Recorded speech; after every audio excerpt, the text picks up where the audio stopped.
Organics biology. അപ്പൊ ഇന്ന് miss വന്നിരിക്കുന്നത് 10th fourth chapter chemo reception in organisms എന്ന് പറഞ്ഞ ആ ഒരു ചാപ്റ്ററിലെ ഇമ്പോർട്ടന്റ് ആയിട്ടുള്ള ഒരു ടോപ്പിക്കും കൊണ്ടാണ്, അതായത് plant hormones and their functions. അപ്പൊ എല്ലാ വർഷത്തെ ക്വസ്റ്റ്യൻ പേപ്പറിൽ നിങ്ങൾ നോക്കിയാൽ തന്നെ നിങ്ങൾക്ക് കാണാൻ സാധിക്കും ഈ പ്ലാന്റ് ഹോർമോൺസ് ഏതെങ്കിലും ഒരു തരത്തിൽ ഒരു ടൈപ്പ് ഓഫ് ക്വസ്റ്റ്യൻ ആയിട്ട് എപ്പോഴും നിങ്ങൾക്ക് വരാറുണ്ട്. ചിലപ്പോൾ അത് മാച്ച് ദ ഫോളോയിങ് ആയിരിക്കാം, അല്ലെങ്കിൽ ഫിൽ ഇൻ ദ ബ്ലാങ്ക്സ് ആയിരിക്കാം, അല്ലെങ്കിൽ ഏതൊക്കെയാണ് ഇതിന്റെ ഫംഗ്ഷൻ എന്ന് മിസ്മാച്ച് ആയിട്ട് തന്നിട്ട് അത് കറക്റ്റ് ആക്കാൻ ചിലപ്പോൾ ചോദിക്കും. ഇങ്ങനെ പലതരത്തിലുള്ള ക്വസ്റ്റ്യൻസ് ആയിട്ട് നിങ്ങൾക്ക് എപ്പോഴും ക്വസ്റ്റ്യൻ പേപ്പറിൽ കാണുന്ന ഒരു ഇമ്പോർട്ടന്റ് ടോപ്പിക് ആണ് ഈ പ്ലാന്റ് ഹോർമോൺസ് എന്ന് പറയുന്നത്. അപ്പൊ നമ്മൾ ഇന്ന് ഡിസ്കസ് ചെയ്യാൻ പോകുന്ന ഈ ഒരു പെർട്ടിക്കുലർ പ്ലാന്റ് ഹോർമോൺസിനെ കുറിച്ചാണ്. അപ്പൊ ഇമ്പോർട്ടന്റ് ആയിട്ടുള്ള ഫംഗ്ഷൻസ് എല്ലാം നിങ്ങൾ കറക്റ്റ് ആയിട്ട് നോട്ട് ഡൗൺ ചെയ്ത് വെക്കുക. അപ്പൊ ഏതൊക്കെയാണ് ഈ പ്ലാന്റ് ഹോർമോൺസ് എന്ന് നമുക്ക് നോക്കാം. Okay, coming to the first one. അപ്പൊ ഇവിടെ നിങ്ങൾക്ക് ഫസ്റ്റ് പ്ലാന്റ് ഹോർമോൺ കാണാൻ സാധിക്കും, അതാണ് ആബ്സിസിക് ആസിഡ്, അല്ലെങ്കിൽ നമ്മൾ ഷോർട്ട് ആയിട്ട് ABA എന്ന് പറയും. അപ്പൊ ഈ ഒരു ആബ്സിസിക് ആസിഡിന്റെ ഇമ്പോർട്ടന്റ് ആയിട്ടുള്ള ഫംഗ്ഷൻസ് ഏതൊക്കെയാണ് നമുക്ക് നോക്കാം. അതിലെ ഫസ്റ്റ് ഫംഗ്ഷൻ എന്ന് പറയുന്നത് എന്താണ്? Maintains the dormancy of seeds. അപ്പൊ എന്താണ് ഈ ഒരു പെർട്ടിക്കുലർ ഡോർമൻസി ഓഫ് സീഡ്സ് എന്ന് പറയുന്നത്? അപ്പൊ അതാണ് നമ്മളിവിടെ മനസ്സിലാക്കേണ്ടത്. അതായത് നമ്മളിപ്പം ജസ്റ്റ് ഒന്ന് ആലോചിച്ച് നോക്കുക, നമ്മുടെ വീട്ടിലൊക്കെ ഈ പയറിന്റെ ഒക്കെ വിത്ത് നമ്മളിങ്ങനെ എടുത്തു വെക്കാറുണ്ട് അല്ലെ. എന്നിട്ട് അത് നടുന്ന സമയമാകുമ്പോൾ തലേ ദിവസം നമ്മൾ വെള്ളത്തിലിട്ട് ഒന്ന് കുതിർക്കും. എന്നിട്ട് അങ്ങനെ വെള്ളത്തിലിട്ട് വെച്ചിട്ട് പിറ്റേ ദിവസം നമുക്ക് കാണാൻ സാധിക്കും ചെറിയ ചെറിയ മുളകൾ വരുന്നത് അല്ലെ. അപ്പൊ ഇവിടെയാണ് ഈ ഒരു പെർട്ടിക്കുലർ ആബ്സിസിക് ആസിഡ് പ്രവർത്തിക്കുന്നത്. അപ്പൊ ഇവിടെ എന്താ സംഭവിക്കുന്നത്? അത്രയും കാലം ഒരു കറക്റ്റ് ഫേവറബിൾ ആയിട്ടുള്ള ഒരു കണ്ടീഷൻ ഈ ഒരു സീഡിന് കിട്ടുന്നില്ല. അപ്പൊ ഫേവറബിൾ ആയിട്ടുള്ള എല്ലാ കണ്ടീഷൻസും വരുമ്പോ എന്താണ്, അത് മെല്ലെ ജെർമിനേറ്റ് ചെയ്യാൻ തുടങ്ങും, അല്ലെങ്കിൽ അതിനൊരു മുള വരും. ഓക്കെ, അപ്പൊ അതിനെ ഇതേപോലെ മുള വരാതെ അല്ലെങ്കിൽ ഇതേപോലെ ഡോർമെന്റ് ആയിട്ട് വെക്കുന്നത് ആരാണ്? നമ്മുടെ ആബ്സിസിക് ആസിഡ് ആണ്. ഓക്കെ, അപ്പൊ അതാണ് ഫസ്റ്റ് ഇമ്പോർട്ടന്റ് ഫംഗ്ഷൻ എന്ന് പറയുന്നത്. ഇനി രണ്ടാമത് എന്താണ്? Inhibits the growth of plant parts. അപ്പൊ ഈ ഡോർമെൻസിനോട് ചേർന്ന് നിൽക്കുന്ന അടുത്തൊരു, അല്ലെങ്കിൽ അതിനോട് റിലേറ്റ് ചെയ്ത് നമുക്ക് പഠിക്കാൻ പറ്റുന്നതാണ് അടുത്ത ഫംഗ്ഷൻ എന്ന് പറയുന്നത്, അതായത് ഇൻഹിബിറ്റ്. ഇപ്പോ ഇൻഹിബിറ്റ് ചെയ്യാന്ന് പറയുമ്പോൾ അതായത് നമ്മുടെ പ്ലാന്റ്സിന്റെ ഗ്രോത്ത് അവിടെ കുറയ്ക്കുകയാണ് ചെയ്യുന്നത്. അപ്പൊ ഇപ്പോ വല്ലാതെ ചൂടാണെന്ന് വിചാരിക്കാം.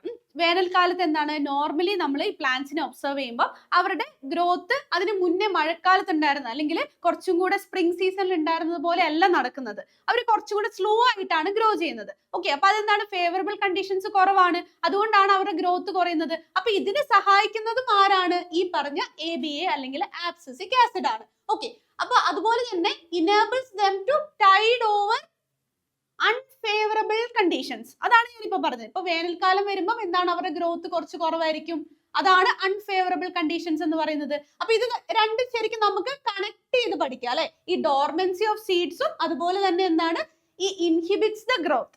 ഈ രണ്ട് പോയിന്റ് നമുക്ക് സുഖമായിട്ട് കണക്ട് ചെയ്ത് പഠിക്കാൻ സാധിക്കും. അപ്പൊ ആ രണ്ട് പോയിന്റ് ക്ലിയർ ആണെന്ന് വിചാരിക്കുന്നു. ഇനി അടുത്തത് എന്താണ്? Promotes abscission of mature leaves and fruits. അപ്പൊ ഇവിടെയും ഇത് മൂന്നും ശരിക്കും കണക്റ്റഡ് ആയിട്ടുള്ള പോയിന്റ്സ് ആണ് വരുന്നത്. ഈ ആബ്സിഷൻ ഓഫ് മെച്യൂർ ലീവ്സ് എന്ന് പറഞ്ഞാൽ എന്താണ്? ഇല കൊഴിഞ്ഞു പോകുന്നത്. അതായത് ഒരു പെർട്ടിക്കുലർ പ്ലാന്റിനെ നമ്മൾ ഒബ്സർവ് ചെയ്യുകയാണെങ്കിൽ മഞ്ഞ കളർ ആയിട്ടുള്ള ഇലകൾ ഉണ്ടാവും, അതായത് മൂത്ത ഇലകൾ ഉണ്ടാവും. അത് കുറച്ച് ദിവസം പ്ലാന്റിൽ ഉണ്ടാവും, അതിനുശേഷം ആ ചെടിയിൽ നിന്നാണ് അത് കൊഴിഞ്ഞു പോവാണ് ചെയ്യുന്നത്. അതുപോലെ മാങ്ങ നന്നായിട്ട് പഴുത്തു കഴിഞ്ഞാൽ അത് വീണ്ടും ആ ഒരു മാവേ തന്നെ കുറെ കാലം ഉണ്ടാവോ? ഇല്ല, അത് ശരിക്കും മൂത്ത് പഴുത്തു കഴിഞ്ഞാൽ തന്നെത്താൻ അത് കൊഴിഞ്ഞ് താഴെ വീഴും. അപ്പൊ ഇതിനെ സഹായിക്കുന്ന ആ ഒരു പ്ലാന്റ് ഹോർമോൺ ആരാണ്? അതും ഈ പറഞ്ഞ ആബ്സിസിക് ആസിഡ് ആണ്. ഇപ്പൊ മനസ്സിലായോ? അപ്പൊ ഈ മൂന്ന് കാര്യങ്ങൾ നമുക്ക് ഏകദേശം എന്താണ് കണക്ട് ചെയ്ത് പഠിക്കാൻ പറ്റുന്നതാണ്. അപ്പൊ ഇത് മൂന്നെണ്ണവും നിങ്ങൾ നോട്ട് ഡൗൺ ചെയ്ത് വെക്കുക. വളരെ ഇമ്പോർട്ടന്റ് ആയിട്ടുള്ള പോയിന്റ്സ് ആണ് ആബ്സിസിക് ആസിഡിൽ വരുന്ന ഈ മൂന്നെണ്ണം എന്ന് പറയുന്നത്. ഇനി അടുത്ത പ്ലാന്റ് ഹോർമോൺ ഏതാണ് നമുക്ക് നോക്കാം. ഓക്കെ, അപ്പൊ രണ്ടാമത്തെ പ്ലാന്റ് ഹോർമോൺ ആണ് ജിബെർലിൻസ് എന്ന് പറയുന്നത്. ഓക്കെ, അപ്പൊ ഇതിന്റെ കേസിൽ നമ്മുടെ ആബ്സിസിക് ആസിഡിന്റെ നേരെ ഓപ്പോസിറ്റ് ഫംഗ്ഷൻ ആണ് നമ്മുടെ ഗിബെർലിൻസ് ചെയ്യുന്നത്. അപ്പൊ അതെന്താണ്? Break seed dormancy. അപ്പൊ ഞാൻ പറഞ്ഞു പയർ നമ്മള് വെള്ളത്തിലിട്ട് കഴിയുമ്പോൾ അടുത്ത ദിവസം അതിന് ഒരു മുള വരുന്നുണ്ട്. അപ്പൊ ഇവിടെ എന്താണ്, ഈ സീഡ് ഡോർമെന്റ് ആയിട്ടാണ് ഇരിക്കുന്നത്. അത്രയും കാലം ഉറക്കത്തിലായിരുന്നു നമ്മുടെ സീഡ്, അങ്ങനെ സിമ്പിൾ ആയിട്ട് നമുക്ക് പറയാൻ പറ്റും. അപ്പൊ ഇങ്ങനെ ഉറക്കത്തിലായിരുന്ന സീഡിന് എന്താണ്, അവിടെ ആ ഉറക്കം മാറ്റി കൊടുക്കുന്ന ആളാരാണ്? നമ്മുടെ ഗിബെർലിൻസ് ആണ്. മനസ്സിലായില്ലേ? അപ്പൊ ആ മുള വരാനുള്ള കാരണക്കാരൻ ആരാണ്? ഈ പറഞ്ഞ ഗിബെർലിൻസ് ആണ്. ഓക്കെ, അത് നിങ്ങൾ ഓർത്ത് വെക്കുക കേട്ടോ. അപ്പൊ ഇതാണ് ഫസ്റ്റ് ഇമ്പോർട്ടന്റ് ഫംഗ്ഷൻ എന്ന് പറയുന്നത്. ഇനി രണ്ടാമത്തെ എന്താണ്? Stimulate cell division. ഓക്കെ, അപ്പൊ ഇവിടെ ഈ ഒരു ഡോർമൻസി ഇതേപോലെ ബ്രേക്ക് ചെയ്യുന്നുണ്ടെങ്കിൽ അതിനോട് കണക്ട് ചെയ്യുന്ന അടുത്ത പോയിന്റ് ആണ് എന്ത് സ്റ്റിമുലേറ്റ് സെൽ ഡിവിഷൻ എന്ന് പറയുന്നത്. അപ്പൊ സെൽ ഡിവിഷൻ പെട്ടെന്ന് നടക്കാൻ സഹായിക്കുന്ന പ്ലാന്റ് ഹോർമോൺ ആരാണ്? ഈ പറയുന്ന ഗിബർലിൻസ് ആണ്. അതായത് ഫേവറബിൾ ആയിട്ടുള്ള ഒരു കണ്ടീഷൻ വരികയാണെങ്കിൽ, കൃത്യമായിട്ട് വളവും വെള്ളവും എല്ലാം കിട്ടുന്ന ഒരു സാഹചര്യമാണ് ഈ ഒരു ചെടിക്കുണ്ട് എന്നുള്ളത്, ഈ ഒരു ചെടിക്ക് ഉണ്ടെങ്കിൽ ആ ഒരു സമയത്ത് എന്താണ് മാക്സിമം ഗ്രോത്ത് അവിടെ നടക്കും, മാക്സിമം സെൽ ഡിവിഷൻ അവിടെ നടക്കും. അതിനെ സ്റ്റിമുലേറ്റ് ചെയ്യുന്ന ആളാണ് ഈ പറഞ്ഞ ഗിബർലിൻസ് എന്ന് പറയുന്നത്. അത് മനസ്സിലായോ? ഇനി മൂന്നാമത്തെ പോയിന്റ് എന്താണ്? അതിനോട് തന്നെ ചേർന്ന് നിൽക്കുന്ന മറ്റൊരു പോയിന്റ് ആണ്. എന്താണത്? Influence growth of fruits and seeds. Okay, അപ്പൊ ഫ്രൂട്ട്സിന്റെയും സീഡ്സിന്റെയും ഒക്കെ ഗ്രോത്ത് കൃത്യമായിട്ട് റെഗുലേറ്റ് ചെയ്യാൻ സഹായിക്കുന്ന പ്ലാന്റ് ഹോർമോണും ഈ പറഞ്ഞ ഗിബർലിൻസ് തന്നെയാണ്. അപ്പൊ ഇത് മൂന്നെണ്ണമാണ് ഇവിടുത്തെ ഏറ്റവും ഇമ്പോർട്ടന്റ് ആയിട്ടുള്ള ടോപ്പിക്, അല്ലെങ്കിൽ ഏറ്റവും ഇമ്പോർട്ടന്റ് ആയിട്ടുള്ള ആ ഒരു ഫങ്ഷൻസ് എന്ന് പറയുന്നത്. ഇത് നിങ്ങൾ കൃത്യമായിട്ട് നോട്ട് ചെയ്യുക, ഇത് ഇതുപോലെ കണക്ട് ചെയ്ത് പഠിക്കുക കേട്ടോ. ഇത് മൂന്നെണ്ണം നമുക്ക് ഇതേപോലെ കണക്ട് ചെയ്ത് പഠിക്കാൻ സാധിക്കും. ഓക്കെ, അപ്പൊ moving to the next one. ഇവിടെ നിങ്ങൾക്ക് മൂന്നാമത്തെ പ്ലാന്റ് ഹോർമോണിനെ കാണാം, അതാണ് സൈറ്റോകൈനിൻസ് എന്ന് പറയുന്നത്. അപ്പൊ ഈ സൈറ്റോകൈനിൻസും ഏകദേശം നമ്മുടെ ഗിബർലിൻസിനോട് ചേർന്ന് നിൽക്കുന്ന ഒരു പ്ലാന്റ് ഹോർമോൺ ആണ്. അതിനോട് കൂടി തന്നെ സെക്രീറ്റ് ചെയ്ത് അതേപോലെ ഏകദേശം സിമിലർ ആയിട്ടുള്ള ഫംഗ്ഷൻ ആണ് ഇവിടെ ഉള്ളത്. അപ്പൊ എന്താണ് അതിന്റെ function? Stimulate cell division and cell differentiation. Okay, അപ്പൊ സെൽ ഡിവിഷനും സെൽ ഡിഫറൻസിയേഷനും മാക്സിമം സ്പീഡിലാക്കാൻ വേണ്ടിയിട്ട് സഹായിക്കുന്ന മറ്റൊരു പ്ലാന്റ് ഹോർമോൺ ആണ് ഈ പറയുന്ന സൈറ്റോകൈനിൻസ് എന്ന് പറയുന്നത്. ഓക്കെ, അപ്പൊ ഇവിടെ നിങ്ങൾക്ക് ഇതേപോലെ കാണാം, ഇതിനോട് ചേർന്ന് നിൽക്കുന്ന കാര്യങ്ങൾ, അതായത് സെൽ ഡിവിഷൻ മാക്സിമം കൂടുമ്പോ എന്താണ് നമ്മുടെ ലാറ്ററൽ ബഡ്സും അതുപോലെ ഫ്ലവറിംഗ് ബഡ്സും ഇതെല്ലാം എന്താണ് മാക്സിമം പെട്ടെന്ന് അതിന് ഗ്രോത്ത് ഉണ്ടാവും. അതുപോലെ എന്താണ് ഇപ്പൊ അടുത്തതെന്ന് പറയുന്നത് ഡിലേ സെനിസെൻസ് എന്നാണ്. അതായത് നമ്മുടെ പ്ലാന്റ്സിന്റെ ലീവ്സ് ഒക്കെ പെട്ടെന്ന് മെച്ചുവർ ആയി പോവാതിരിക്കാൻ വേണ്ടിയിട്ട് സഹായിക്കുന്ന ഒരു പ്ലാന്റ് ഹോർമോൺ ആണ് നമ്മുടെ സൈറ്റോകൈനിൻസ് എന്ന് പറയുന്നത്. അപ്പൊ ഇവിടെ എന്താണ് ഈ സെനിസെൻസ് ഡിലേ ചെയ്യാന്ന് പറഞ്ഞാൽ അതിന്റെ ഗ്രീൻ കളർ ഉണ്ടാവും. Okay, green colour of leaves അത് മെയിൻറ്റെയിൻ ചെയ്യാൻ സഹായിക്കുന്നതും ഈ പറഞ്ഞ സൈറ്റോകൈനിൻസ് ആണ്. ഓക്കെ, ഇനി നെക്സ്റ്റ് വൺ എന്താണ്? Promote the transport of nutrients to growing region. അപ്പൊ ഇവിടെ സൈറ്റോകൈനിൻസിന്റെ മറ്റൊരു പ്രധാന ഫംഗ്ഷൻ എന്ന് പറഞ്ഞാൽ നമുക്കറിയാം എല്ലാത്തിനും ടിപ്പ് റീജിയൻ, അതായത് റൂട്ടിന്റെ ടിപ്പ് ആവട്ടെ, അതുപോലെ ഷൂട്ടിന്റെ ടിപ്പ് ആവട്ടെ, ഇവിടെയാണ് മാക്സിമം. ഇപ്പൊ ലാറ്ററൽ സൈഡ്സിൽ ഉണ്ടെങ്കിൽ ലാറ്ററൽ ഷൂട്ട്സിനൊക്കെ ടിപ്പിലാണ് മാക്സിമം ഗ്രോത്ത് ഉണ്ടാവുന്നത്. അപ്പൊ ഈ ഒരു ഗ്രോയിങ് പോയിന്റിലേക്ക് ന്യൂട്രിയൻസിനെ ട്രാൻസ്പോർട്ട് ചെയ്യാൻ സഹായിക്കുന്ന ജോലി ആരുടെയാണ്? ട്രാൻസ്പോർട്ട് ചെയ്യാൻ സഹായിക്കുന്നത് ആരാണ് നമുക്കറിയാം. ഓക്കെ, ആ ഒരു വെസൽസിന്റെ കാര്യം നമുക്കറിയാം. പക്ഷെ അതിനെ മാക്സിമം പ്രൊമോട്ട് ചെയ്യാൻ വേണ്ടിയിട്ട്, അല്ലെങ്കിൽ ആ ഒരു പ്രോസസ്സ് എളുപ്പമാക്കാൻ വേണ്ടിയിട്ട് സഹായിക്കുന്ന ഒരു ഹോർമോൺ ആണ് നമ്മുടെ സൈറ്റോകൈനിൻസ് എന്ന് പറയുന്നത്. അപ്പൊ ഇത് മൂന്നെണ്ണമാണ് ഇവിടെ ഇമ്പോർട്ടന്റ് ആയിട്ടുള്ള ഫംഗ്ഷൻ. ഇതൊക്കെ നമുക്ക് ശരിക്കും പറഞ്ഞാൽ കണക്ട് ചെയ്ത് വേഗം പഠിക്കാം അല്ലെ. സെൽ ഡിവിഷൻ സ്റ്റിമുലേറ്റ് ചെയ്യുകയാണെങ്കിൽ ഓട്ടോമാറ്റിക്കലി എന്താണ് ഗ്രോത്തും പെട്ടെന്ന് നടക്കും. ഓക്കെ, അപ്പൊ മാക്സിമം ഗ്രോത്ത് നടക്കുന്ന സമയത്ത് എന്താണ് അവിടെ ഈ സെനിസെൻസ് എന്ന് പറഞ്ഞ കാര്യം എന്താണ് അവിടെ ഡിലേ ചെയ്യിപ്പിക്കുകയാണ് ചെയ്യുന്നത്. പെട്ടെന്ന് കൊഴിഞ്ഞു പോകുന്ന അവസ്ഥയിലേക്ക് പോകുന്നില്ല. മാക്സിമം ഫേവറബിൾ കണ്ടീഷൻസിലാണ് ഇതൊക്കെ നടക്കുന്നത്. അത് കൂടാണ്ട് എന്താണ് വേഗം ഗ്രോത്ത് നടക്കണമെങ്കിൽ അവിടെ എന്താണ് മാക്സിമം ന്യൂട്രിയൻസ് എത്തണം. അതിന് വേണ്ടിയിട്ടും അതിനെ പ്രൊമോട്ട് ചെയ്യാൻ വേണ്ടിയിട്ടുള്ള ആളാണ് ഈ പറഞ്ഞ സൈറ്റോകൈനിൻസ് എന്ന് പറയുന്നത്. ഓക്കെ, അപ്പൊ ഇത്രയും ക്ലിയർ ആയെന്ന് വിചാരിക്കുന്നു. അപ്പൊ ഇതൊക്കെ നിങ്ങൾ ഇതേപോലെ കണക്ട് ചെയ്ത് പഠിച്ചാൽ നമുക്കിത് എപ്പോഴും മനസ്സിലുണ്ടാവും. അപ്പൊ coming to the next one, അടുത്ത പ്ലാന്റ് ഹോർമോൺ ആണ് ഓക്സിൻസ് എന്ന് പറയുന്നത്. അപ്പൊ ഓക്സിൻസിന്റെ കേസസിൽ നിങ്ങൾ നോക്കുക, increase the length of the stem, അതുപോലെ തന്നെ inhibit lateral bud growth, regulate tropic movements. ഇത് മൂന്നെണ്ണമാണ് ഇമ്പോർട്ടന്റ് ആയിട്ടുള്ള ഫസ്റ്റ് ഫംഗ്ഷൻ. അപ്പൊ അതിൽ ആദ്യം നമുക്ക് നോക്കാം increase the length of the stem. അപ്പൊ സ്റ്റെമ്മിന്റെ ലെങ്ത് കൂട്ടണമെങ്കിൽ നമ്മുടെ ലാറ്ററൽ ബഡ്സ് എന്ത് ചെയ്യണം? അധികം ഗ്രോ ചെയ്യാൻ പാടില്ല. അതുകൊണ്ടാണ് ഇൻഹിബിറ്റ് ലാറ്ററൽ ബഡ് ഗ്രോത്ത് എന്ന് പറയുന്നത്. ഓക്കെ, അപ്പൊ അത് രണ്ടും നമുക്ക് കണക്ട് ചെയ്യാം. പിന്നെ ലാസ്റ്റ് ആയിട്ടുള്ളത് എന്താണ്?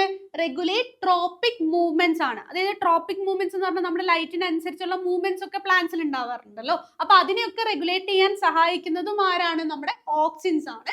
And finally stimulate the formation of flowers and fruits. അപ്പൊ നമ്മുടെ സൈറ്റോകൈനിൻസ് പോലെ തന്നെ അവിടെ എന്താണ് ഗ്രോത്തിനെയാണ് സൈറ്റോകൈനിൻസ് ആക്ച്വലി പ്രൊമോട്ട് ചെയ്തുകൊണ്ടിരുന്നത്. പക്ഷെ അതേ സമയത്ത് ഇവിടെ എന്താണ് ഫ്ലവേഴ്സും ഫ്രൂട്ട്സും ഒക്കെ ഫോം ചെയ്യാൻ വേണ്ടിയിട്ട് അല്ലെ. അപ്പൊ ഇത് പൂവിട്ടു, ആ പൂവിടണമെങ്കിൽ അതിന് ഒരു പ്രത്യേകമായിട്ട് ഒരു മെസ്സേജ് അവിടെ എത്തണം അല്ലെ. ഇപ്പൊ നമുക്ക് വിശക്കുന്നുണ്ടെങ്കിൽ ആ വിശപ്പ് എന്നുള്ള ആ ഒരു സ്റ്റിമുലന്റ് അവിടെ ഉണ്ടാവണം ഫസ്റ്റ് തന്നെ അല്ലെ. അപ്പൊ അത് സ്റ്റിമുലേറ്റ് ചെയ്യാൻ നമ്മുടെ ഉള്ളിൽ ഒരാളുണ്ട്. അതുകൊണ്ടാണ് നമ്മൾ ആ വിശപ്പ് മനസ്സിലാക്കുന്നത് അല്ലെ, തേഴ്സ്റ്റ് മനസ്സിലാക്കുന്നത്. അതുപോലെ തന്നെ പ്ലാന്റ്സിലും എന്താണ്, ഈ ഹോർമോൺസ് ആണ് ഈ പറഞ്ഞ ആക്ഷൻസ് ഒക്കെ നടത്തുന്നത്. അങ്ങനെ നമുക്ക് കണക്ട് ചെയ്യാം. ഓക്കെ, അപ്പൊ ഇവിടെ ഈ ഫ്ലവർ ഇടാനായി അല്ലെ പൂവിടാനായി എന്ന് ആദ്യമേ തന്നെ ഒരു ഇൻഫോർമേഷൻ കൊടുക്കുന്ന ആൾ ആരാണ്? നമ്മുടെ ഓക്സിൻസ് ആണ്. ഓക്കെ, അപ്പൊ അത് സ്റ്റിമുലേറ്റ് ചെയ്യുന്നത് ഓക്സിൻസ് ആണ്. So this is an important point, stimulate the formation of flowers and fruits. അപ്പൊ ഇത്രയൊക്കെയാണ് ഓക്സിൻസിന്റെ പ്രധാനപ്പെട്ട ഫങ്ഷൻസ് എന്ന് പറയുന്നത്. ഇനി നമുക്ക് ഒരു പ്ലാന്റ് ഹോർമോണും കൂടി ഉണ്ട്. And moving to that last one, നമ്മുടെ പ്ലാന്റ് ഹോർമോൺ എന്ന് പറയുന്നത് എത്തിലിൻ ആണ്. അപ്പൊ എത്തിലിന്റെ കേസിൽ ഇതിന്റെ ഏറ്റവും ഇമ്പോർട്ടന്റ് ആയിട്ടുള്ള റോൾ ആണ് ഇവിടെ പറഞ്ഞിരിക്കുന്നത്, ഡീഗ്രഡേഷൻ ഓഫ് ക്ലോറോഫിൽ, അതുപോലെ പ്രോട്ടീൻസ് ആൻഡ് ന്യൂക്ലിക് ആസിഡ്സ്. അപ്പൊ ഇവിടെ എന്താണ്, ഈ ഒരു പെർട്ടിക്കുലർ കേസിൽ ഇത് just leads to the ageing of leaves, flowers and ripening of fruits.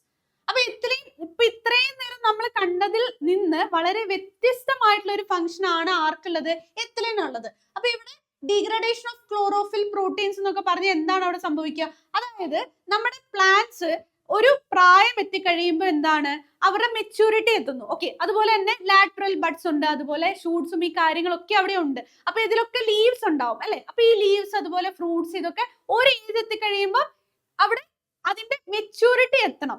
അപ്പൊ ആ മെച്യൂരിറ്റിക്ക് വേണ്ടിയിട്ട് സഹായിക്കുന്നത് അല്ലെങ്കിൽ അതിന് സിഗ്നൽസ് കൊടുക്കുന്ന ആളാണ് ശരിക്കും പറഞ്ഞാൽ ഈ എത്തിലിൻ എന്ന് പറയുന്നത്. അപ്പൊ ആ മെച്യൂരിറ്റിന്റെ ഭാഗമായിട്ട് അവിടെ എന്തൊക്കെ മാറ്റങ്ങളാണ് സംഭവിക്കേണ്ടത്? ഒന്ന്, ക്ലോറോഫില്ലിൽ അവിടെ മെല്ലെ ഡീഗ്രഡേഷൻ നടക്കണം. നിങ്ങൾ ഇങ്ങനെ ജസ്റ്റ് ആലോചിച്ച് നോക്കിയാൽ മതി. ഇപ്പൊ നമ്മളൊരു ചെടീന്റെ അടുത്ത് പോയി നോക്കുമ്പോൾ അതില് മുകളിലേക്കുള്ള ഇലകളൊക്കെ നല്ല ഗ്രീൻ കളറിലായിരിക്കും. പക്ഷെ ആ ഒരു പെർട്ടിക്കുലർ ബ്രാഞ്ചിന്റെ ഏറ്റവും താഴേക്ക് വരുന്നതിന് കളർ വ്യത്യാസം ഉണ്ടാവും അല്ലെ. ചിലപ്പോ ഒരു മഞ്ഞ കളർ ആയിരിക്കും, അല്ലെങ്കിൽ ശരിക്കുള്ള ഒരു ഗ്രീൻ ആയിരിക്കില്ല, ഒരു ബ്രൗണിഷ് കളർ ആയിരിക്കും. ഇത് 2 ദിവസം കഴിഞ്ഞ് അല്ലെങ്കിൽ ഒരു ദിവസം കഴിഞ്ഞ് നമ്മൾ ചെന്ന് നോക്കുമ്പോൾ അത് കൊഴിഞ്ഞു പോയിട്ടും ഉണ്ടാവും. ഓക്കെ, അപ്പൊ ഇതിന് സഹായിക്കുന്നതാണ് അത് ഡീഗ്രഡേഷൻ ഓഫ് ക്ലോറോഫിൽ എന്ന് പറഞ്ഞാൽ അവിടെ ക്ലോറോഫിലിന്റെ ആ ഒരു എമൗണ്ട് അവര് മാക്സിമം അവിടെ കുറച്ചേക്കാണ് ആ മെച്ചുവേർഡ് ആയിട്ടുള്ള കേസിലുള്ള ലീവ്സിന്റെ അവിടെ. ഓക്കെ, അതിന് പകരം എന്താണ്, അത് ബാക്കിയുള്ള ലീവ്സിലേക്ക് അവരത് ശരിക്കും സ്റ്റോർ ചെയ്ത് വെക്കാണ്. അപ്പൊ എന്ത് സംഭവിക്കും? ആ ലീവ്സിന് പ്രായമാകും, പ്രായമായിട്ട് അത് കൊഴിഞ്ഞു പോകും. അതുപോലെ പൂക്കളാണെങ്കിലും പ്രായമായിട്ട് അത് കൊഴിഞ്ഞു പോവാണ് ചെയ്യുന്നത്. അല്ലാണ്ട് എല്ലാ കാലത്തും ഒരേ പൂ തന്നെ. ഇപ്പൊ നമ്മളൊരു റോസാ ചെടീനെ എടുക്കുകയാണെങ്കിൽ ആ പൂ എത്ര ദിവസത്തേക്ക് ഉണ്ടാവും അല്ലെ? കൂടിപ്പോയി കഴിഞ്ഞാൽ ഒരാഴ്ച, അത് കഴിയുമ്പോൾ അത് കൊഴിഞ്ഞു പോകും. അപ്പൊ അതിനൊക്കെ സഹായിക്കുന്ന ആൾ ആരാണ്? അതാണ് നമ്മുടെ എത്തിലിൻ എന്ന് പറയുന്നത്. അതുപോലെ തന്നെ ഫ്രൂട്ട്സിന്റെ റൈപ്പനിങ്ങിന് വേണ്ടിയിട്ട് സഹായിക്കുന്ന ആളും ഈ പറഞ്ഞ എത്തിലിൻ ആണ്.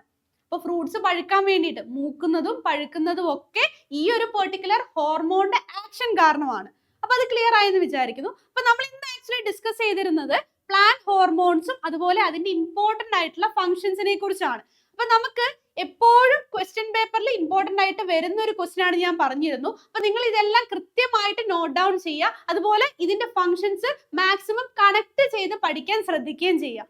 ഇനി നമ്മൾ വേറൊരു ടോപ്പിക്കുമായിട്ട് വേറൊരു ഇമ്പോർട്ടന്റ് ക്വസ്റ്റ്യൻ ആയിട്ട് നമ്മൾ ഇനിയും കാണുന്നതായിരിക്കും. Until then take care. Thank you. Bye by.